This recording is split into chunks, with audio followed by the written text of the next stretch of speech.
Last night, when my wife asked me to take out the garbage, I asked her to roll for initiative. She didn't get it. It's hard to deny that Dungeons & Dragons have not played some role in shaping a lot of the MMOs that we play today. That's why, when I heard that D&D had its own online game, even though it was pay to play, I decided I had to give it a try.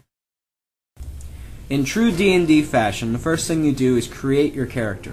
You can either choose a melee, spell, or specialist character, and underneath each group are some subclasses such as Ranger, Rogue, and Bard. You also further customize your character by selecting a path. This automatically levels up your character in certain attributes, or you can customize it on your own. Species you can choose are human, elf, halfling, dwarf, warforged, and eventually the drow elf as well. Each race has their own strengths and weaknesses, and depending on what you choose, it will play into the game. You can customize your character with hair, color, eyebrows, eyes, nose, lips, and facial details, such as scars. You start the game on a snowy beach, having just been told you are a survivor of a shipwreck that was attacked by a snowy ice dragon. There's some help windows here, and they do a good job of telling you what to do and what buttons to press, without being too cumbersome. I'm going to talk to the NPC right here, and he tells me to go ahead and follow him up to his camp. Eventually, he'll give you your first weapon and your first mission. The game is based on the original tabletop series Dungeons & Dragons, and so there's a lot of things that carry over, especially dungeons and... A spell temporarily prevents you from dying, though you can still suffer injuries. These Dungeon Master voiceovers not only give an air of ambience to the game, but they also help explain the things that you're doing and why you're doing them. In addition to moving, you can also climb ladders and small ledges. And in another departure from Warcraft, battle is handled by clicking the left mouse button to swing your weapon. This gives the game more of a Fable-like feel than it does, say, a Warcraft-like feel, and kind of keeps you in the game and in the action. Throughout the dungeons, you'll also find shrines that you can sit at rest at, as well as traps that you'll need special classes such as rogues to disarm. Just like the original game was meant to be played with a lot of friends, you're going to need them to help you get through some of the tougher battles in this game. And just like true D&D fashion, you can also search rooms for hidden traps, items, and in this case, hidden doors. Once you get through this starter dungeon, you're sent right out onto the streets of the main town. The NPCs in this town are going to lay out the story that they're being plagued not only by a cult group, but also by the dragon that attacked your ship. You're going to be sent off into some local dungeons, and one of the interesting things is you can choose the difficulty in which you go into, whether you're going to solo or whether you're looking for a hard and extreme battle. The heart and soul of this game is dungeon crawling. This is where you're going to get a lot of your experience as well as your items. I've been in about 5 dungeons by about this point, and they all look a little different. The crypts look different from the well, look different from the underground.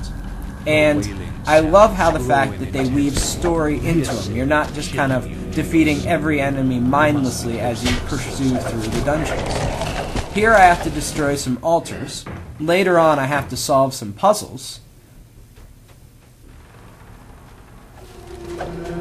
And when I finally do defeat the final altar, I can collect my due rewards and return out to town.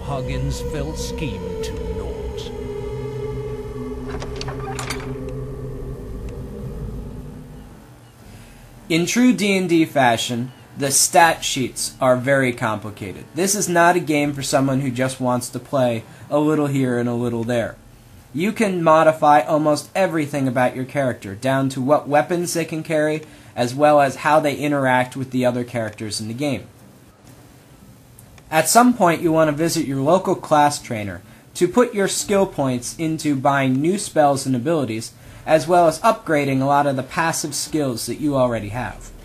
When I head out onto the world map, I find that it's overrun by cultists, and my job is simple: take them down. The world map, in this case it's a starter island, is fairly big, so it gives a lot of hope and promise to what the rest of the game is like. The environments are different. In this case, I'm in a underground sewer now, kind of a dungeon where I need to rescue some citizens who've been captured. The graphics are good and the game runs really well. Of course, you'd expect that for a pay-to-play game. You also find that the dungeons have some traps that you need to avoid, and I didn't do so well there, as well as some big boss enemies to defeat. The storyline of this starter island wraps up with a big dungeon run in the lair of the Ice Dragon.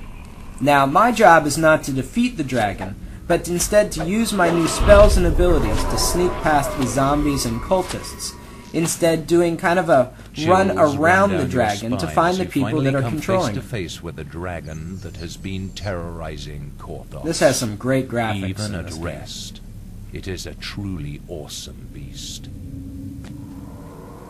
When I finally do find the crystal, I find the person who's controlling the dragon. I wait for my time to strike. This could be your chance to destroy the Mindsunder.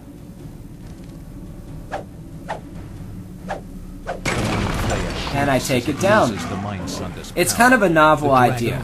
Rather than destroying the dragon, I'm setting it free. With my task complete, I return to a town that is snow-free, and everyone seems to be happy. All that's left to do for me is to hop a boat to the major city of Stormreach. Stormreach, okay. After a short voyage, I arrive in Stormwind's major port, excited to take on more and interesting dungeons and what looks like to be a beautiful crafted world. The question is, with excellent graphics and a wonderful storyline, why does this game seem forgotten in the MMO market? The truth is, they left out a lot of community features, which hold a lot of other MMOs up. Things like auction houses and player versus player were removed from this game, and for $15 a month, it seems like too much. Because of this, I'm going to give the game a 4.0, but I'm going to have to take away 1 for its pay-to-play status.